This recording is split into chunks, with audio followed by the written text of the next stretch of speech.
बहुत सारे लोगों की हड्डियों में बोन में दर्द होता है और ये दर्द वहाँ पे ज़्यादा होता है जहाँ पे वो जॉइंट होते हैं या कह सकते हैं जुड़े हुए हैं। तो इस प्रकार से ये जो जोड़ों में दर्द होता है ना, उसके तो कई सारे कारण हो सकते हैं, लेकिन उसका जो मुख्य कारण होता है वो होता है उनकी बॉडी में यूरिक एसिड का लेवल बढ़ा हुआ, या कह सकते हैं उनकी बॉडी में जब यूरिक एसिड की मात्रा बढ़ जाती है तो उनको ये सारी तकलीफ़ों का सामना करना पड़ता है। तो आज हम समझते हैं कि क्या होता है यूरिक एसिड, क्या क्या कारण होते हैं इनके बढ़ने का, और साथ में कौन से लक्षण होते हैं जिनसे ये पता चल सके कि हमारी बॉडी में यूरिक एसिड की मात्रा बढ़ी हुई है। और साथ में हम ये भी जानेंगे कि कौन से ऐसे घरेलू उपचार हैं जिनके द्वारा ये यूरिक एसिड बढ़ने के कारण जो भी परेशानियां हमारी बॉडी में हो रही हैं उनको हम किस तरीके से ठीक कर सकते हैं। तो हमेशा की तरह सबसे पहले तो आप सभी का वेलकम है DRX अभिलाषा IMSBHU के चैनल पर। और ये मेरा यूट्यूब चैनल है, इसको अच्छे से अच्छे लाइक दीजिए, शेयर करिए, कमेंट करिए और चैनल को सब्सक्राइब करिए ताकि इस तरीके की वीडियो मैं आपके लिए हमेशा लाती रहूं। और आज का टॉपिक है यूरिक एसिड। तो सबसे पहले तो हम यही समझते हैं कि क्या होता है यूरिक एसिड। तो यूरिक एसिड एक ऐसा केमिकल होता है जो कि हमारे शरीर में भी बनता है, और साथ साथ जब हम कोई भी भोजन लेते हैं उस भोजन में भी यूरिक एसिड की मात्रा होती है, किसी में ज़्यादा किसी में कम। तो वो उस तरीके से भोजन के द्वारा भी हमारी बॉडी में प्रवेश करता है। और ये जो यूरिक एसिड होता है ये किडनियों तक पहुंचता है रक्त के साथ, यानी कि ब्लड के थ्रू ये हमारी बॉडी में किडनी तक जाता है। और वहाँ किडनी पे जो ज़रूरत की मात्रा हमारी बॉडी में लगती है यूरिक एसिड की, वो हमारा बॉडी एब्जॉर्ब करता है, यानी वो हमारा किडनी उसको स्टोर करता है और बाकी का जो है उसको फ़िल्टर करके मूत्र के माध्यम से हमारी बॉडी से बाहर कर देता है। जब यही मात्रा यूरिक एसिड की ज़्यादा हो जाती है तो उसको फ़िल्टर करना थोड़ा सा किडनी के लिए मुश्किल हो जाता है, और जिसके कारण यूरिक एसिड के बढ़ने के कारण हमारी बॉडी में उनसे रिलेटेड सारे पेन और प्रॉब्लम शुरू हो जाते हैं। तो शरीर में कैसे बनता है यूरिक एसिड ये हम समझते हैं, क्योंकि दो तरीके होते हैं यूरिक एसिड के हमारी बॉडी में प्रवेश करने का। एक तो जो बॉडी बनाता है और दूसरा जो हम भोजन के द्वारा लेते हैं। तो शरीर में यूरिक एसिड बनाने का जो मुख्य प्रोसेस है वो ये होता है कि ये प्यूरिन नामक कंपाउंड से बनता है। और ये जो शरीर में प्यूरिन बनते हैं इसके दो मुख्य स्रोत होते हैं, एक होता है भोजन और दूसरा होता है मृत कोशिकाएं। और ये जो मृत कोशिकाएं यानी कि जो बहुत सारे लोग नॉन वेज खाते हैं, जैसे कि मांस वगैरह खाते हैं, तो उनमें इनकी मात्रा काफ़ी ज़्यादा मात्रा में पाई जाती है। और यही कारण है कि मतलब कह सकते हैं कि जो भी प्रोटीन की चीज़ें होती हैं उनमें ये यूरिक एसिड की मात्रा जो होती है वो बहुत ज़्यादा होती है।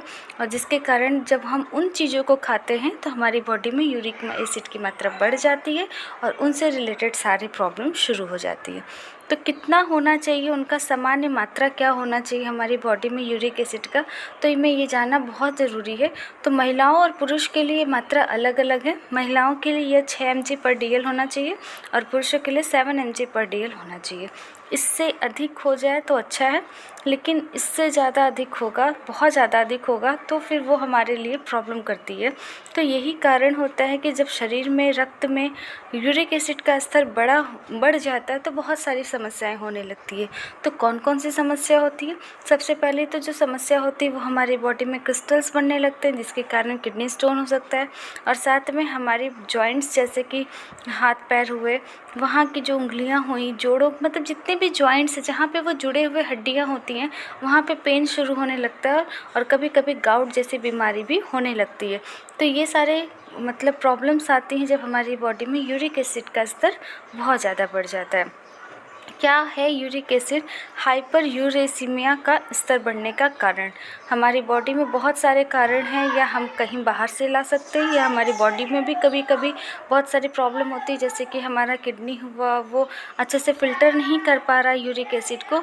तो शरीर से जब वो पूरी मात्रा में फ़िल्टर नहीं हो पाता है तो उसके कारण क्या होता है कि कुछ मात्रा जो है यूरिक एसिड की वो ज़्यादा रुकने लगती है हमारी बॉडी के अंदर, जिसके कारण यूरिक एसिड हमारी ब्लड में ज़्यादा होने लगेंगे और उनसे रिलेटेड प्रॉब्लम होने लगते हैं। कुछ तो इनहेरिटेड होती है, मतलब आनुवंशिक समस्याएं भी होती हैं। बहुत सारे लोगों का वज़न बहुत ज़्यादा अधिक होता है, यानी कि कह सकते हैं उनके अंदर वो मोटापा बहुत ज़्यादा होता है, तो जिसके कारण उनके बॉडी में यूरिक एसिड की मात्रा बढ़ने लगती है। बहुत सारे लोग डायूरेटिक्स दवाइयाँ जो है लेते हैं, जिसके कारण भी उनके बॉडी में यूरिक एसिड आपकी प्रॉब्लम जो है वो बढ़ जाती है। बहुत ज़्यादा प्यूरिन खाने, क्योंकि हमने पहले डिस्कस कर लिया है कि प्यूरिन के कारण ही हमारी बॉडी में यूरिक एसिड बनता है। तो जो भी फूड्स होंगे जिनमें प्यूरिन की मात्रा ज़्यादा होगी तो वो हमारी बॉडी में अगर जाते हैं तो वो हमारी बॉडी में यूरिक एसिड की मात्रा ज़्यादा बना देते हैं। इसके साथ साथ कभी कभी कीमोथेरेपी जैसे कई सारे प्रोसीजर होते हैं बहुत सारी बीमारियों में, जिसके कारण भी हमारी बॉडी में जो मृत कोशिकाएँ होती हैं, यानी कह सकते हैं प्यूरिन होती हैं, उनकी मात्रा बढ़ने लगती है और जिसके कारण भी हमें यूरिक एसिड की प्रॉब्लम्स का सामना करना पड़ता है। तो बहुत सारे कारण हैं। इसके साथ ही हम जानते हैं कि बढ़े हुए यूरिक एसिड में क्या नहीं खाना चाहिए। मतलब आपके बॉडी में यूरिक एसिड की मात्रा बढ़ी हुई है और आप बहुत ज़्यादा पेन में हैं, तो आपको कौन कौन सी चीज़ों को अवॉइड करना है ये भी जानना बहुत ज़रूरी है। जैसे सबसे पहले तो आपको लाल मांस यानी कि नॉनवेज जैसे बहुत सारे जिसमें प्रोटीन की मात्रा अधिक हो, जिसमें प्यूरिन अधिक मात्रा में हो, उन चीज़ों को खाना थोड़ा सा कम कर देना चाहिए, थोड़ा क्या बंद कर देना चाहिए अगर बहुत ज़्यादा पेन में हो तो। उसके साथ साथ कोल्ड ड्रिंक्स हुए, डिब्बा बंद फल हुए, आइसक्रीम हुए, ऐसे चीज़ों को भी कम करना चाहिए। और बहुत सारे खास अंग जैसे कि लीवर हुआ जिसमें कि प्यूरिन्स या प्रोटीन ज़्यादा होते हैं, उनको कम कर देना चाहिए। समुद्री खाद्य पदार्थ हो गए, मछलियाँ हो गए, पालक, मटर, बीन्स, मशरूम, सेम जैसी, मतलब इन सारी चीज़ों को आप कह सकते हैं कि कम से कम, या अगर आप अवॉइड कर सकते हैं तो फुल्ली अवॉइड करना है जब आपको बॉडी में यूरिक एसिड से काफ़ी ज़्यादा प्रॉब्लम हो बढ़े हुए से। नेक्स्ट अगर बात करें तो बढ़े हुए यूरिक एसिड में क्या खाना चाहिए, ये भी इम्पोर्टेंट्स बात है। तो बढ़े हुए यूरिक एसिड में आप बहुत कुछ खा सकते हैं, जैसे कि कम वसा वाले डेयरी उत्पाद हो गए, दूध, दही, पनीर, दही, मतलब इन सभी से रिलेटेड चीज़ों को खा सकते हैं। अनाज खा सकते हैं, स्टार्च खा सकते हैं, सभी तरह के फल और उनके जूस पी सकते हैं जो फ्रेश हों। विटामिन सी जैसे संतरा, अनानास, स्ट्रॉबेरी, बेल मिर्च, टमाटर, एवोकाडो, इन सभी चीज़ों का इस्तेमाल कर सकते हैं। हल्का प्रोटीन जिनमें हो जैसे दालें हो गए, बहुत ही सीमित मात्रा में, मछली बहुत ही कम, मतलब अगर आप अवॉइड कर सकते हैं तो अच्छा ही है। और सबसे बड़ी और सबसे इम्पॉर्टेंट बात, आपको पानी का इस्तेमाल यानी पानी की मात्रा अपनी बॉडी में बहुत ज़्यादा करना है, ताकि हमारी जो बॉडी है, हमारा जो किडनी है, वो यूरिक एसिड को फ़िल्टर करके हमारी बॉडी से बाहर कर सके।